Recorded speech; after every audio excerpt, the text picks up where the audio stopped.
Bienvenue à tous sur ma chaîne YouTube dédiée à l'actualité et au journalisme. Je suis ravi de vous accueillir dans mon univers où je partage avec vous des informations sur les sujets les plus intéressants et les plus importants de notre temps. En tant que journaliste, j'ai pour mission de vous informer sur les dernières actualités du Bénin et du monde entier. Je m'efforce de vous apporter des informations précises, impartiales et vérifiées pour vous permettre de vous forger votre propre opinion sur les événements qui marquent notre monde. Je suis convaincu que l'information est un droit fondamental pour tous, et c'est pour cette raison que je m'engage à vous fournir des contenus de qualité, basés sur des sources fiables et des enquêtes approfondies. Les grands titres de ce journal sont: 1. Le Bénin exige le retrait, immédiat, des troupes russes d'Ukraine. 2. La patronne des cybercriminels arrêtée. 3. Nouveau drame au Bénin, après le feu, l'eau emporte des vies. 4. Des centaines de Togolais réfugiés au Bénin. La résolution exigeant le retrait immédiat des troupes russes de l'Ukraine a été adoptée à l'Assemblée générale de l'ONU avec 141 voix pour, y compris le Bénin, tandis que le Mali a voté contre. Le projet de résolution, qui n'a pas de force contraignante, réaffirme l'attachement à l'intégrité territoriale de l'Ukraine et appelle à une cessation des hostilités. La résolution a été présentée par l'Ukraine avec le soutien d'environ 50 États coparrains, y compris des pays européens, le Japon et la Turquie. Lors du vote à l'Assemblée générale des Nations unies, la résolution non contraignante a été rejetée par la Russie, la Biélorussie, la Syrie, la Corée du Nord, le Mali, le Nicaragua et l'Érythrée. En outre, 32 pays, dont la Chine et l'Inde, se sont abstenus.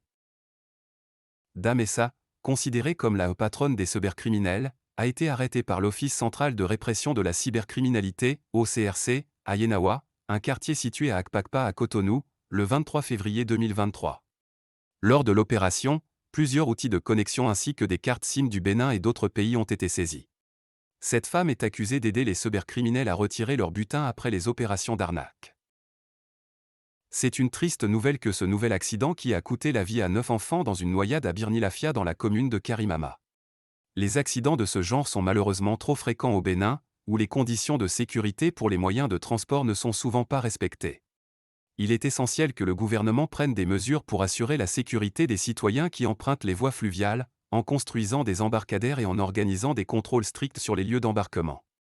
Les autorités religieuses peuvent également jouer un rôle important en sensibilisant leurs fidèles à la prudence lorsqu'ils utilisent ces moyens de transport et en demandant à leur communauté de prier pour la sécurité de tous. Il est important que la société béninoise se mobilise pour éviter de tels drames à l'avenir. Il est très préoccupant de voir des populations fuir leur pays à cause des attaques terroristes. Les déplacements forcés peuvent avoir des conséquences néfastes sur la vie des réfugiés, en particulier sur leur santé et leur sécurité. Il est essentiel que les gouvernements et les organisations internationales prennent des mesures pour aider ces populations vulnérables.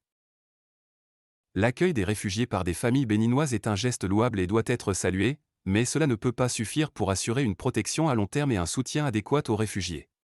Les organismes humanitaires présents sur place doivent travailler en étroite collaboration avec les autorités pour garantir que les besoins des réfugiés sont pris en compte, notamment en termes de nourriture, d'eau, de logement et de soins de santé. Merci d'avoir suivi cette vidéo, j'espère qu'elle vous a plu. N'oubliez pas de vous abonner et d'activer la cloche de notification pour ne plus rater aucune de nos vidéos.